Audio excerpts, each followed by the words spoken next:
Hi folks, hope you can hear me okay. Haven't said hi folks for a while in some of my videos as an introduction. I used to say hi folks, thanks for tuning in. That was sort of my usual introduction. Normal, yeah. Standard, I would say, standard. But stopped doing it, don't know why, you know. Nonetheless, I'm going for a walk here in Johannesburg. I am now living in Durban, but I need to visit Johannesburg from time to time to sort a couple of things out, more business-wise and whatnot. It's interesting to have the experience of living in Durban for some time now, a few months, and coming back to Johannesburg. Reminiscing, like even right now I'm going for a walk on the same streets that I walked for a long time, and if I'm quiet enough, in a sense, I can recall and allow what it felt like for me, say a year ago, so to speak, in the circumstances in the particulars, I would say as well, of my circumstances, situations and experience of what it was like and who in a way I was back then. I mean, I have a limited, I can't actually capture the entire feeling of what it was like. It's very vague and very subtle in a way, but I don't know, for one thing, like if I listen to music when I go for a walk, or sometimes lectures or podcasts or something or other, and when I'm listening to music in particular, like I've had the same music on my cell phone for ages now, and I used to be a bit lazy sometimes and only have maybe like 5 songs, sort of ambient music, that when I go for walks I'd listen to them. Sometimes I like the familiarity of hearing the same song, not over and over again, but not just hearing a song once and then moving on and having a different, all the time. That's what we do, listen to one song, delete it, what else, what next, that type of thing. So I like the familiarity of hearing the song. And so now for myself, I haven't listened to some of these songs for a while, because in Durban I haven't been walking that much for different reasons. Anyway, so when I hear the song again and I'm walking in the same streets, music has obviously a transformational, transcendental type of energy to it, and it takes you away, and obviously to other dimensions in a sense, completely.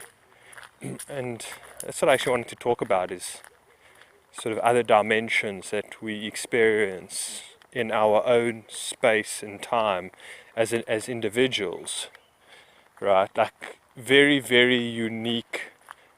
And it's those sort of meditative, if you will, transcendental, in a sense, experiences.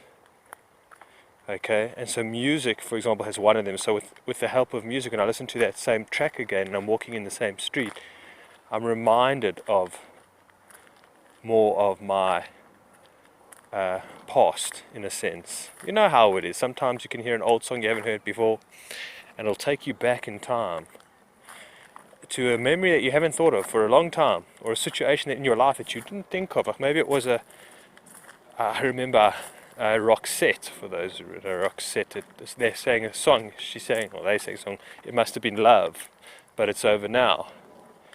And I remember playing that, like, to my, for my ex, basically, when I must have been maybe like 18 years old or something like that. One of my first loves.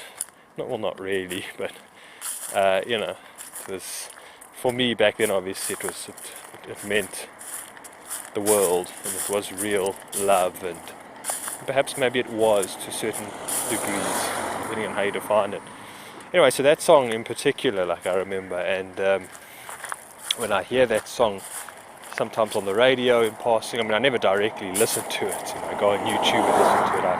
I don't do that. yeah, but if it just happens to come on somewhere, somehow, then I have a listen to it. I mean, and I'm reminded of that. Smells can do that, we know that. And so there's one song in particular. It was a very tough time in my life when I was a youngster, when I was in school. It was an Elton John song. I can't remember it.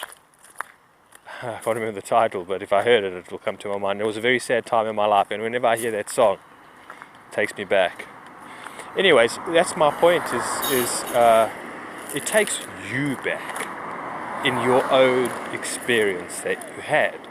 It doesn't take it, even if you share that song with maybe your current lover, maybe it was your first dance, you have that experience, that's true, but in your own unique way, completely only through your own eyes.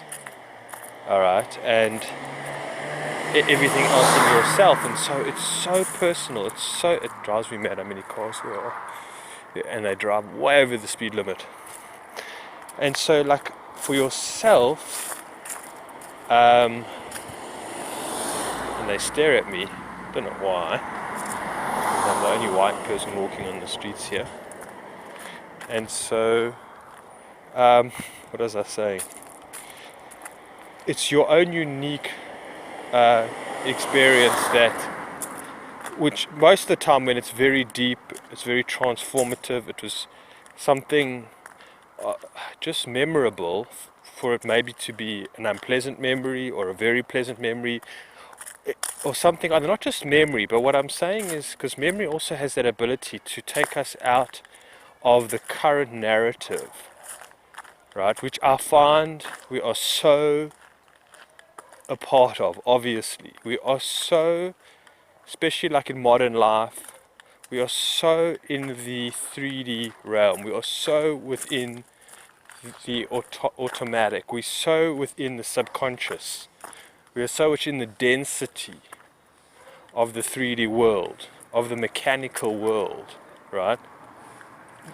Most of the time,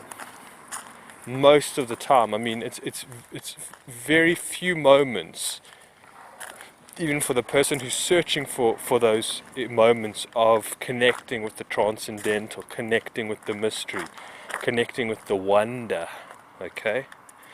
Very, very few moments. I think obviously I don't smoke cannabis anymore for other reasons, not that I'm against it at all. In fact, I'm very fond of the plant and the herb itself from many different angles, but I don't smoke. But cannabis it catapults you obviously into that space if you're using it correctly, obviously. And many other things can connect us into. I'm not talking about like more from a psychedelic, like a hardcore, that's hardcore. I'm talking about subtly, like you're not sort of absolutely blown away to the degree that you can't even walk. That's when you interdimensional, astral, whatever it is, projected, I don't know. You lose all sense of time, space, sometimes bodily functions. I mean, you can go far out.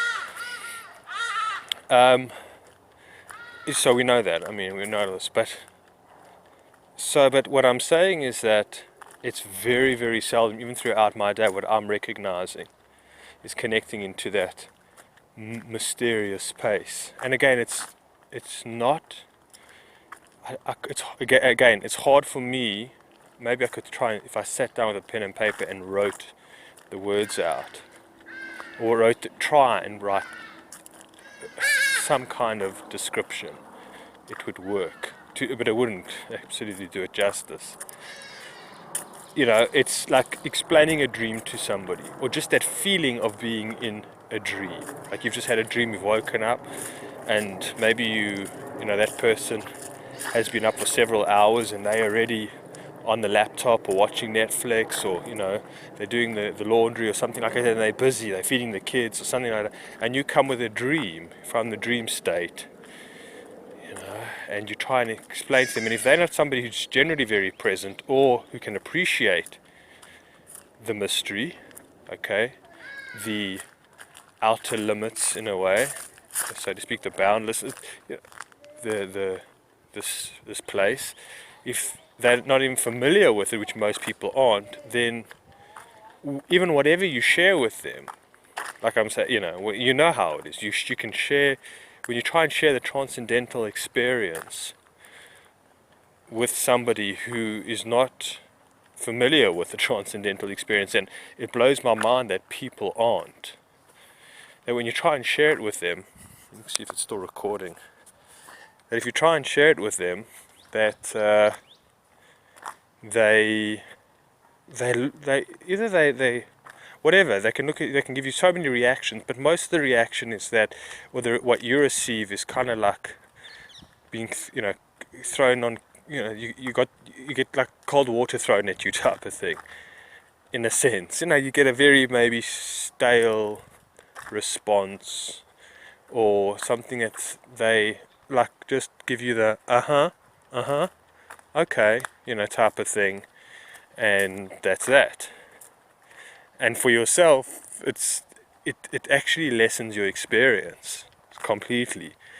I find I'm often in danger with that, folks. I'm often in danger with, like, saying, having a transcendental idea, or thought or insight or something like that, and sharing it with somebody, like something that's absolutely mind-blowing to me, that's probably changing my perspective in a big way, okay, on life and whatever it is, and you know what I'm saying, groundbreaking stuff. And then to hello, I'm just greeting people here in the street, to share that with somebody, or like even for myself and people in my life that I've shared memories with, and I'll be like, oh, do you remember when we took it, when we went camping or something like that? And for myself, it was such an adventure. And for them, I'm saying quite a few things here. Even at that time, they're not even connected with the memory. They have no connection to it.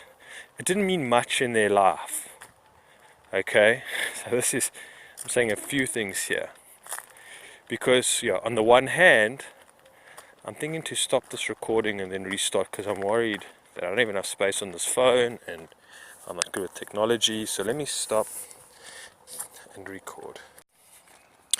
Right, so it was.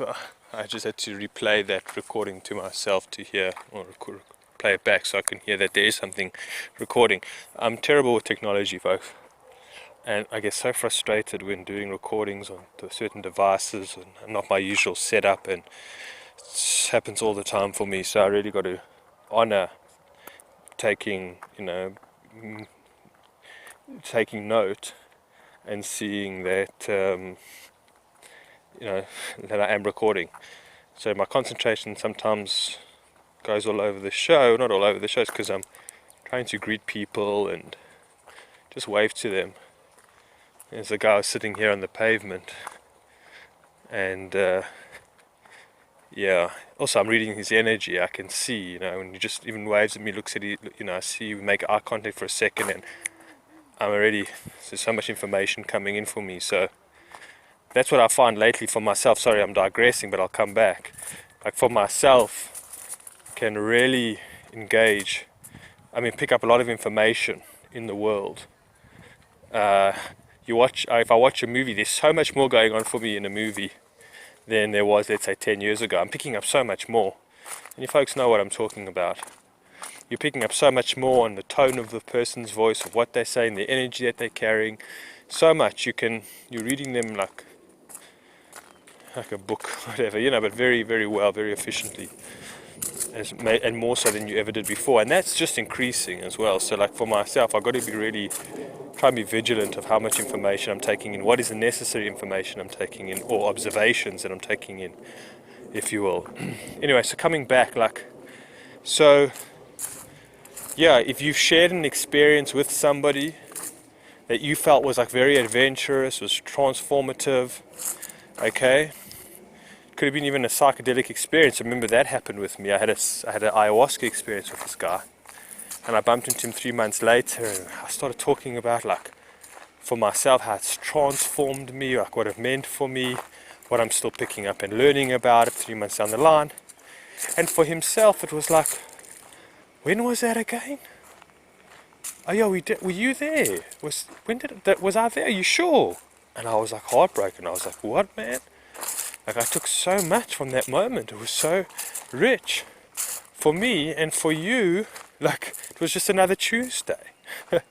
And for me, it was like a huge turning point in my life. Yeah, it was and whatever. So you get that.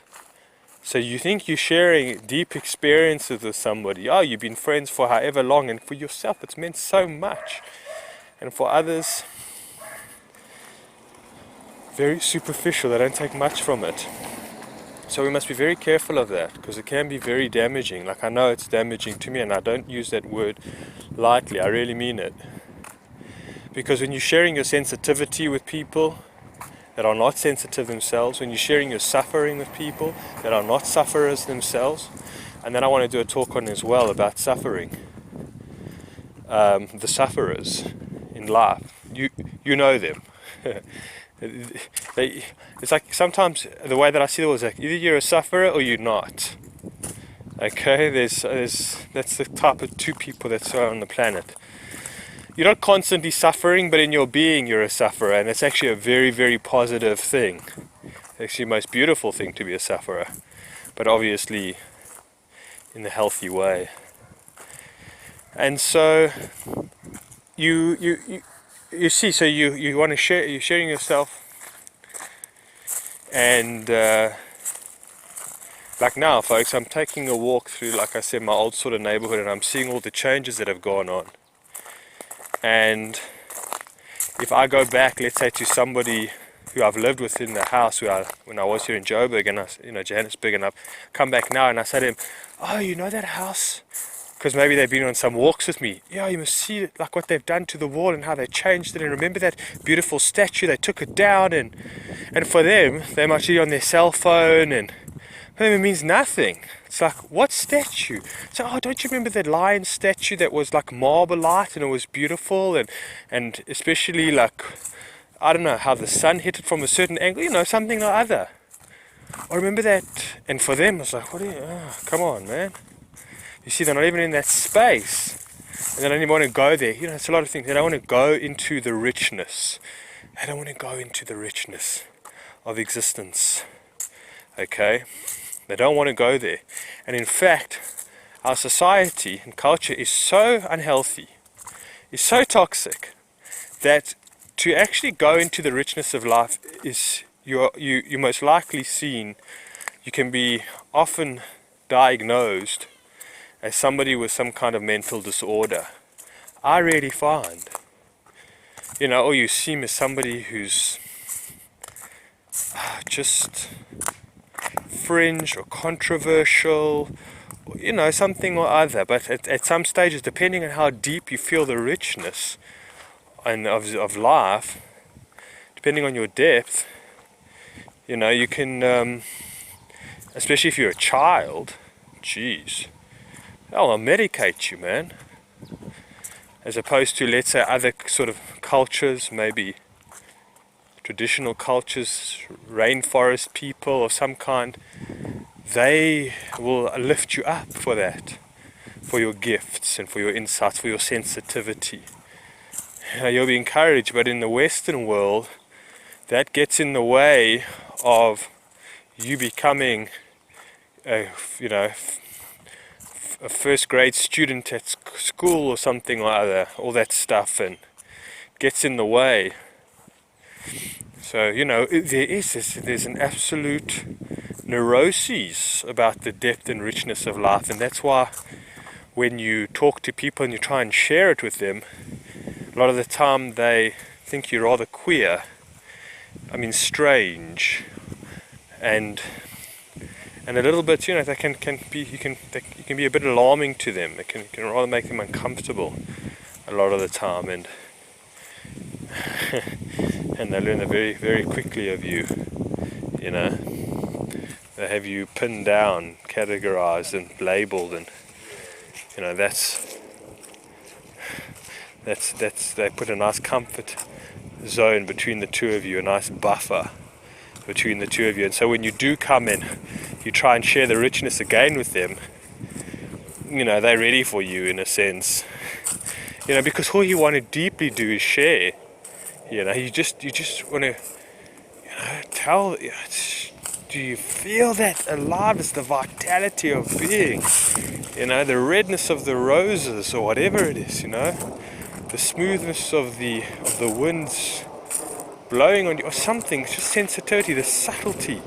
But when you connect with it, it's not subtle at all. It's not subtle at all. And so again, they got your number when you hit them with the first time.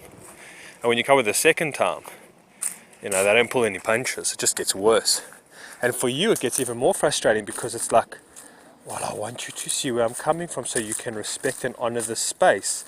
Because not only are you disrespecting the sacred, which is a huge thing in our culture and society, not only are you disrespecting the sacred, that which is our lifeline, is our vitality, is our meaning, is our purpose, is our birthright, is our very, the very air we breathe.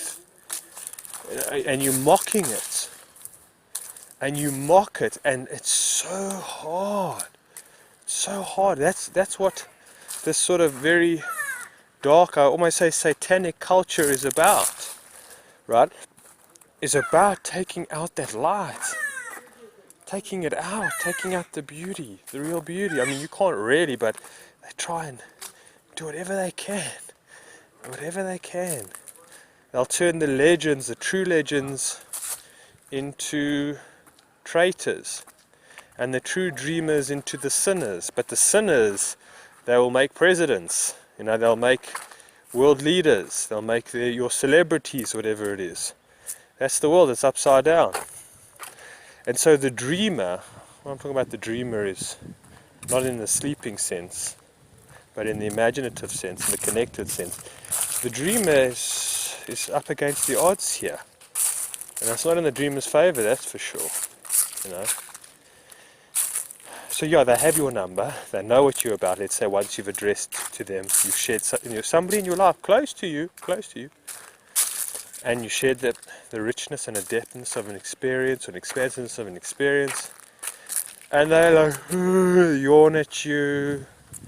They don't make eye contact, they're sitting on their laptop or on their cell phone or watching some absolute garbage on television, and you think to yourself, wow, I mean, is that what's really going on here? I mean, I'm bringing them something that is, like I said, so sacred, so holy, so timeless, that I'm actually very anxious about, because it's so big, the magnitude of it, it's so boundless, it's so limitless, it's so wondrousness, it's so imaginative, and I'd rather substitute hearing and feeling and sharing that moment with you to watch a music video where women are shaking their booties and a guy's putting dollar bills into their G-strings, and that's what they will substitute what you are experiencing for? What you experience, what you want to share with them? Or they're watching women with handbags, talking about which handbag goes with their high heel shoes, and you're coming to them and you're like, you feel that bloody distance of how far your worlds are apart, and it tears you apart. It tears you to pieces. Let's not kid around. Let's not beat around the bush, because that's what it does. It breaks your world, breaks your heart, because that really shows you the distance between the two of you. Your so-called lover or something, not just sometimes your lover, but your friend or your family member, because on the surface of things, you've known each other for a very long time. You've lived together, whatever it is. You've been through a lot together. Although you've been through a lot together, for them, they haven't been through much at all. Again, for them, it's just days go by. And so you see that, you see it. You see the distance between the two of you, and your heart breaks. And you're like, befuddled, you're like, I don't know how to talk to you, like, what do I actually talk to you about? And they're like, I mean, what, you know, because this is my essence, this is my heartbeat here. This is my air. You know, let me just stop and record again. Yeah. So you see that contrast, and then you look around in the world. you look around in the world. After you've had these experiences, I mean, for myself, all it takes for me is that I'll go for a walk, I'll put in earplugs, so I don't want to hear the cars, the sounds of the cars and people, whatever it is. I'll put on earphones, and I just listen to some music, and I'll go for a walk, and woo, it's lift off, baby, for me. Or I take a bath, put in some earplugs. I love putting in earplugs. Take a bath, not all the time so much. I mean, every walk that I go on, but every time I take a bath, or every time I'm in front of the sunset or something. It's not every time, right? It's at 3 a.m. as well, like I've spoken about many years ago, probably by now, or many videos about 3 a.m. in the morning when you wake up. That's it, baby, the richness, the depthness, when everybody else is asleep, the world to you is asleep, your world is asleep. Everybody, it's always asleep in a way, everyone's asleep, and you're in that 3 a.m. moment, right? And if you don't have to be up early, you know that you can sit with it, and the thoughts are so much more vivid and real and deep, and things just take on a whole different, deeper, richer experience. They become more real. Real, that's what we're talking about here. Real. Those real moments. And so when you are connecting with reality, right, with the realness, which is what I think what we're connecting is the godliness that is imbued within this physical existence on a physical level, and on a metaphysical and on a spiritual level, which we are often 99% of the time, and some people 100% of the time, completely not aware of or connected to whatsoever. They're like completely not, right, connected, related to it, or they know nothing of it. They only know the machine mind and that reality. So it's an unreality. The real reality is the divine, is the spiritual these dogs are going to go at it. Spiritual dance, spiritual flame of you know. These dogs are distracting me. Yeah, you know, the essence, and that's what you're connecting with. And so it's again beyond body, mind, in that way, and thought and whatever, in a sense. So it's the realness. Right, it's the realness, and you having those moments. So when I put on my earphones, when I'm having those moments, I'm connecting with what's real. Okay? And then, so what I was coming back to as well is that when you walk through the world, and you in more of a real state of existence, then you see everything that's unreal. You see all that is inauthentic. You see all that which is a lie. All that which is manipulation. All that which, you know, is control. All that which is distraction. Okay? And I try not to judge it. Not that I don't think there's anything wrong with judgment, but I try not to say that I'm not trying to say it's bad. I try to say it's dangerous, but it's not inherently bad. It is what it is. Just like the spider eats the butterfly, right? The butterfly, the spider to the butterfly, the butterfly to the spider to the butterfly. For the butterfly is its greatest enemy. It's like this horrid. I mean, if it's horrible, but that's what the spider is, right? That's what it is. So I try not to say that it's bad, but it is dangerous. And what does it mean dangerous? Is that it will eat you alive. Okay? Oh. This woman has just left her property and the gate wide open, and I know I'm diverging, but I'm often worrying about dogs. Because people are so mindless, they'll drive out their driveway, leave their gates open, and next thing the dog comes storming out. And they're on their cell phone, and you're like, help, call your dog, and they're like, again, so that's the unreal world. That's the unreal. And it should frighten you at times. Not control you, it should frighten you in the sense that you should respect it. Because it has power to it. It's power, and it wants you to belong to it. Okay? It wants you to belong to it. And it can rattle you, it's got tentacles that will slowly wrap itself around you, every limb of your body, and then one massive pull, poof, and you're gone. Not really, but yes, in a way. For a time being, you're gone. And so it's there, so respect it. Okay?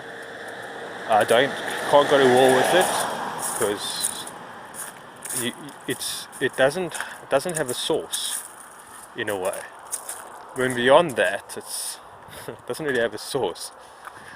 But you can shine a light against it and show it for what it is. Anyway, so when you're seeing it, and so depending on your frame of mind, because some days when you do see it, you can see it and you can be okay with it. The unreal, modernity, celebrity, okay, all the distraction, consumerism, rainforest deforestation, okay, vaccinations,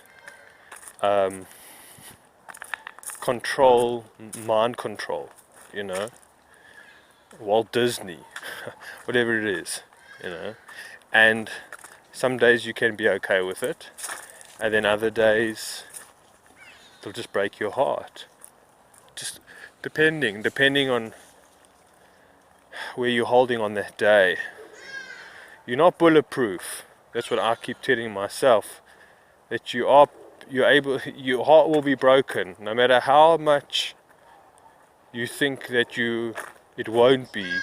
You are sensitive, and so it's just the way that it goes. You have to endure, and you have to be strong, and it takes absolute. It's not for wussies. I mean, it's not like there's a cheat code in the system when you can just press Control Z and then 573 quickly, and then it will all of a sudden, you will. Do you know what I mean? You can't cheat it. You can't. There's no shortcuts with it. There's no somebody else will do it for you. It's your own courage that you have to muster up, that you have to summon up. Right? That's it.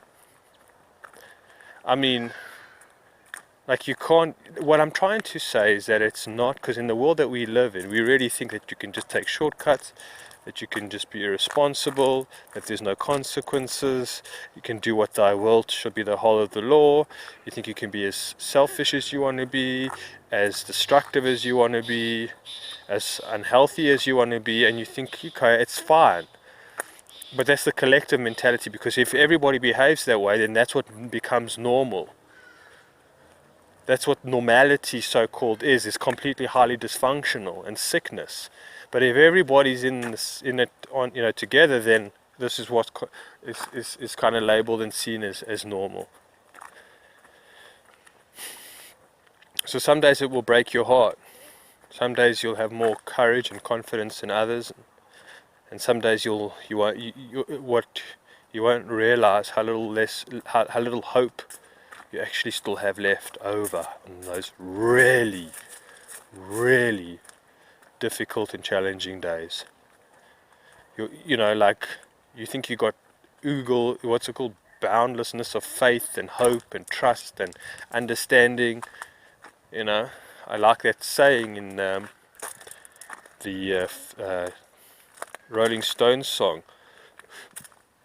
this Sympathy for the Devil, I think it's called, where, you know, it's the devil sort of singing, and he says, I was around when Jesus Christ had his moment of doubt and pain. But when he had that moment of doubt, so that's where I was. Because even Jesus, in his finest moment, there was moments of doubt. And so that's the irony of this system of a world that we live in. The irony that it's so loving, it's so unconditionally loving, but yet at the same time it will test you to your utmost limits. It will break you down to see what's still lying behind. It will burn you up to see what still remains. You know, so you can. It's strange, isn't it? You'll be tested to your limits. You'll be pushed to your limits. It doesn't play nicely. It doesn't, you know, take lightly to excuses or anything like that. And so it will push you to your limits to see how much you can handle, to prove to yourself how strong you are. It's such a duality, because it's like tough love in a way. You can be pushed to the extremes in your life, you know, where you say, I don't understand why this is happening. I don't understand. I mean, sometimes when all you've done is your best, okay, and yet the world seems like it's crumbling around, you know, around you, it's crumbling down. And you don't understand why. Why, God, why? And that victimized, and sometimes it's not even just victim, it's just what you're going through. It's just what you're going through. And so, yeah, folks, it's what's hard about, so difficult to really own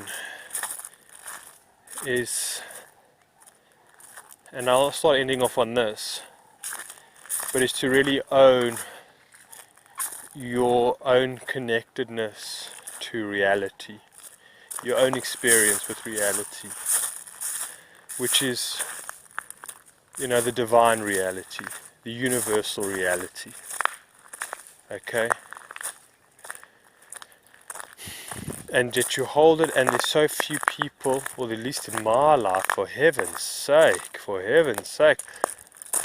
it can make me anxious just thinking about how few people in my life that I have, if any, well, at certain times as well, because it's depending on their mood and if they're present enough. So I hold this, and you know, it's not just because you want to share it because it's just so wow, but sometimes you almost need to share it because the weight of it, there's a weight to it. It's not just like, you know, such awe and wondrousness. It's like you feel like you have to share it because it's so immense and it's so intense, and you just want to share it because for whatever reasons and the importance of sharing it, and you don't get to share it, and you're like, oh my word. I know that there's been certain people in my life that I've met maybe just in passing, or we bumped into each other at the mall while trying to pay for our parking and the person's card wasn't working, and we just started speaking for like 5, 10, maybe 15 minutes, you know, maybe once every 2-3 years.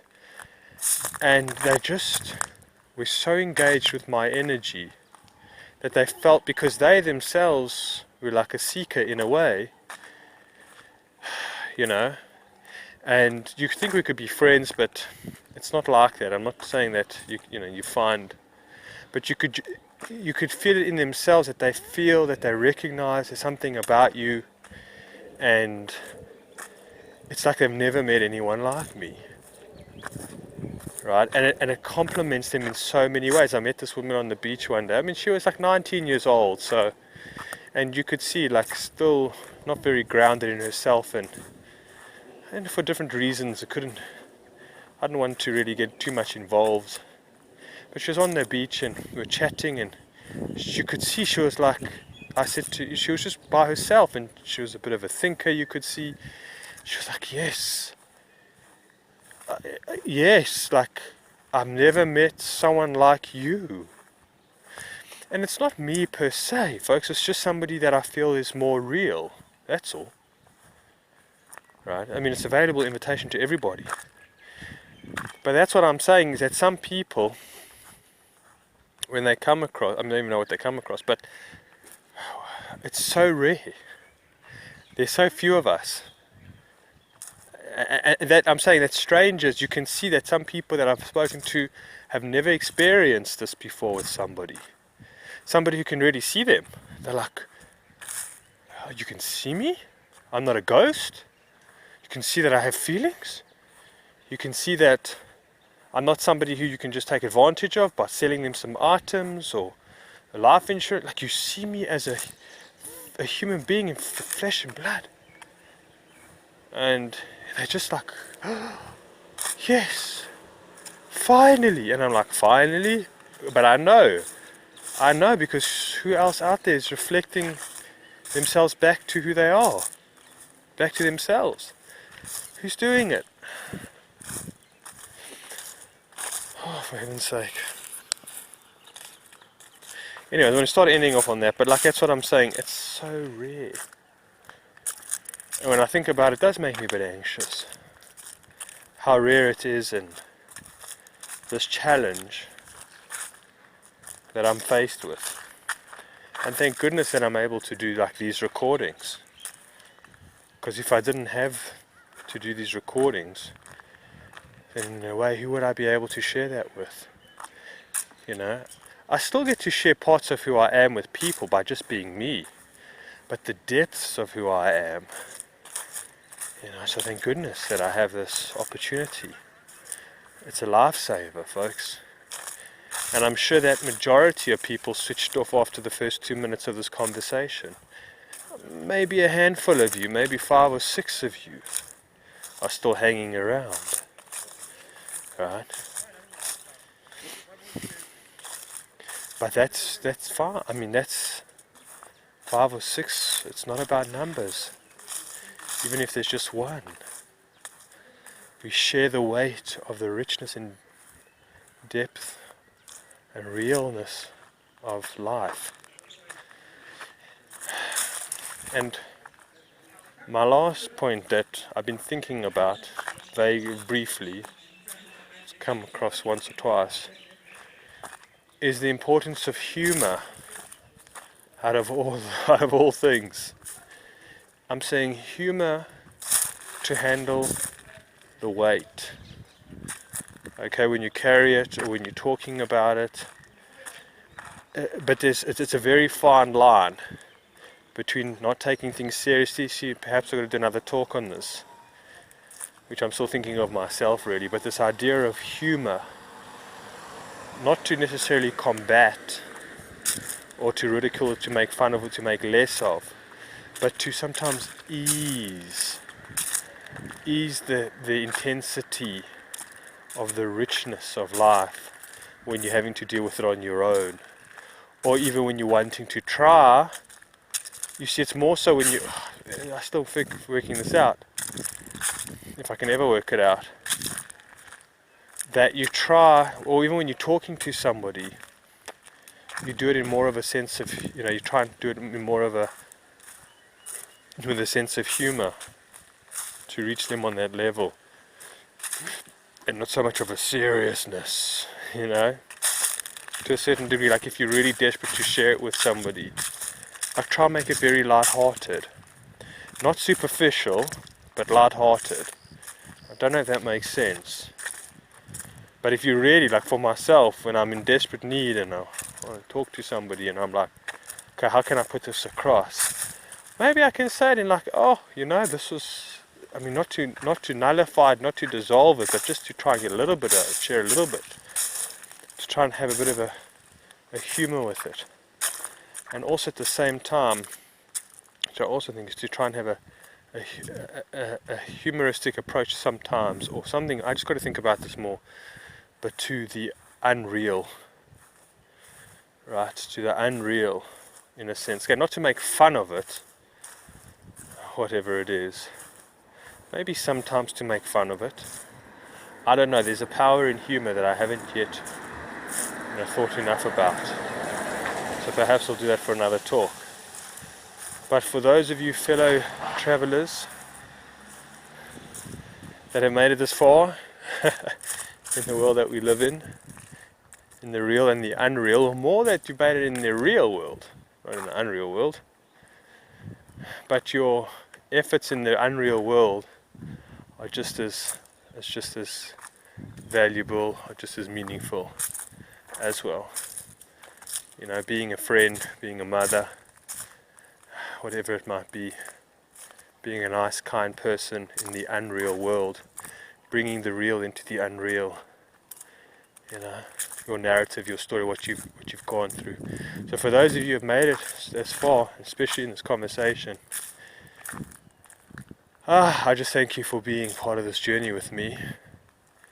And just by you being there and taking the time, it verifies that I have something to say that is important, that is truthful, that is real, and it disarms those thoughts that I have about myself as being sometimes somebody who's just a wishful thinker, somebody who's just didn't want to pay attention in geography class, why? Because they were imagining something or other, and therefore was a dunce, and therefore was never going to get a job, was never going to be anything in the so-called unreal world.